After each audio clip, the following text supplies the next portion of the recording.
Hi, I'm Leslie Ferry, the founder of Brize and the host of the Bright and Wise podcast.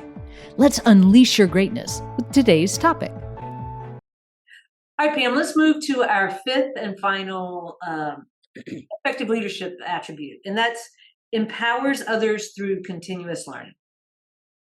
Take it away. This is one that's near and dear to me. It really means that what I'm always an advocate for is that you take personal responsibility for your development, but as a leader, you're also placing a specific focus on developing the people that work for you, work with you, as a way of building a culture of learning, right? So why is this important? Well, as a leader, you want to set the expectation that learning and development is required to be able to advance in the organization, to move forward, to do other exciting projects and things of that nature, right?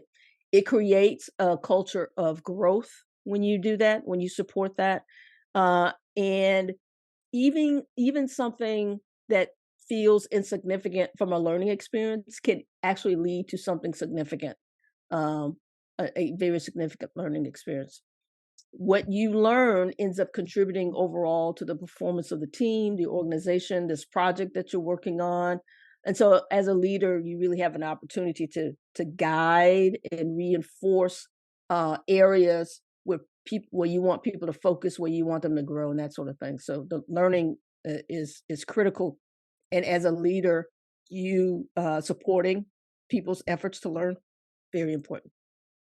So some actionable tips as a leader would be that when you meet with people on some regular basis, I recommend quarterly, but it could be as often as you'd like, discuss their development. Hey, what are you interested in learning?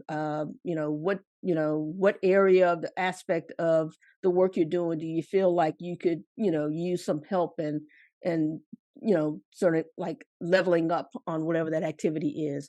What are your areas of interest? What could use some attention that you think could be helpful to you? And then make sure you can identify clearly for people what you want them to work on. So it's a street where you want them to identify what they want to work on, but you also, as a leader, need to be saying, hey, I noticed that you seem to have some concerns about speaking in front of the team. Would you like to, have a communication class or something of that nature? You also need to sort of steer them in a direction that will be beneficial to them professionally, but also to the team. So how do you know that you're doing this, encouraging this continuous learning thing, right? I think when you're talking to people and they can clearly articulate for you what their development plan is going to be, that the two-way plan, right? It's I think I want to personally work on X, fantastic. And then also when I talked to my manager, we decided that I'll also work on Y, right?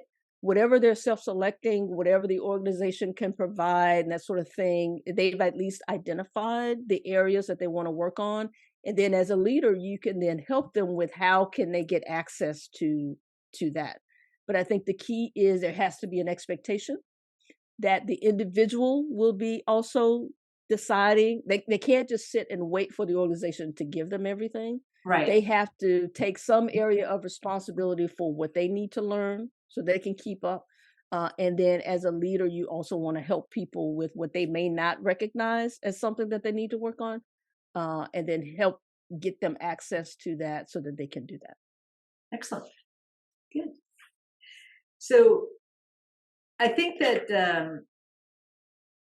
continuous learning is there's two elements of it, just to call out. And I think I heard you say this, I just want to make sure I interpreted it correctly. There are two aspects of learning. One is we need to continuously learn in our jobs. What is our functional area or our vocation or technical skills, whatever that is, like, whether it's in finance or accounting or marketing or sales, like there's always ways that you can continually improve in that area, right?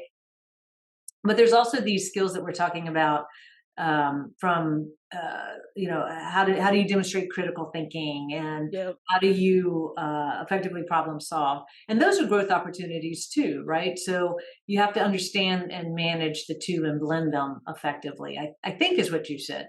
I think that's an excellent point, in that it's not necessarily this.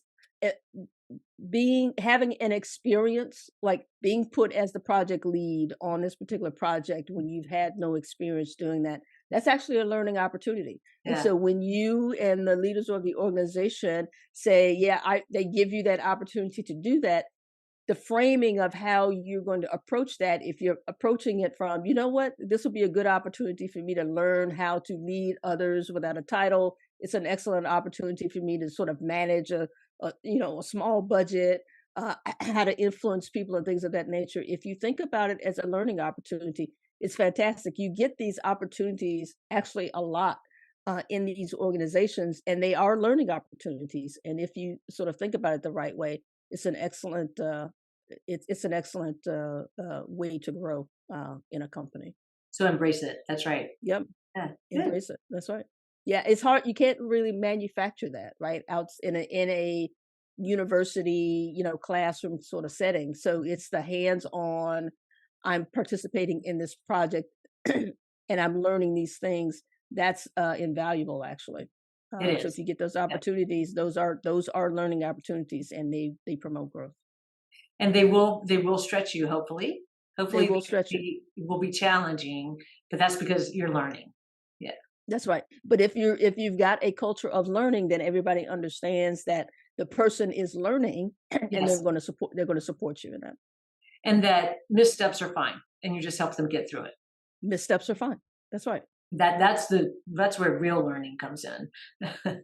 That's exactly right. People get worried about making a mistake, but you're going to make a mistake, right? Right? And so the key is, if everyone understands that you're learning and you're soliciting viewpoints from different people, you're using all of these other attributes that we just sort of talked about. It will be fine. It Yeah. will be fine. You'll make the mistake. You'll have a solution. You'll figure it out, and you move forward. So thank you, Pam. You're as typical. Your insight has been very helpful, and the flow is. I love how succinctly you were able to take us through what it is, why it's important.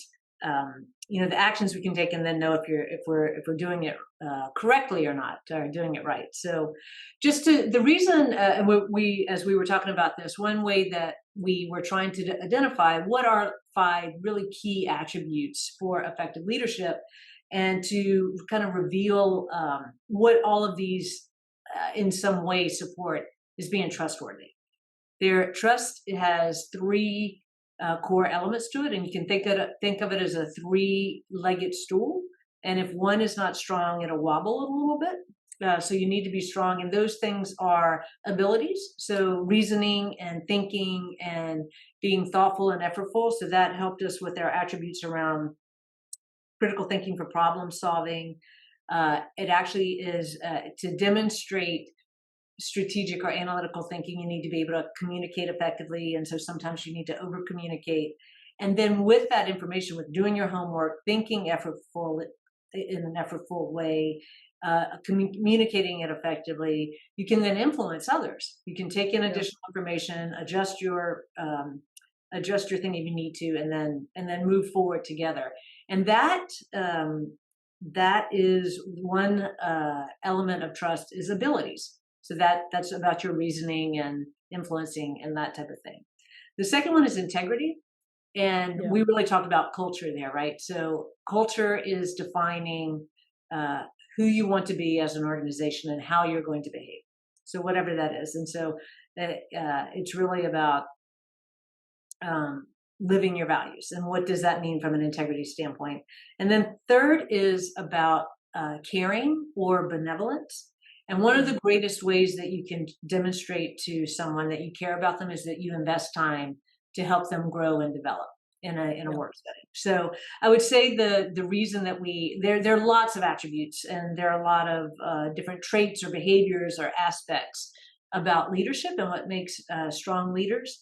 But I think being trustworthy is foundational, and that's how we kind of aligned on these 5 attributes. Is that fair to say?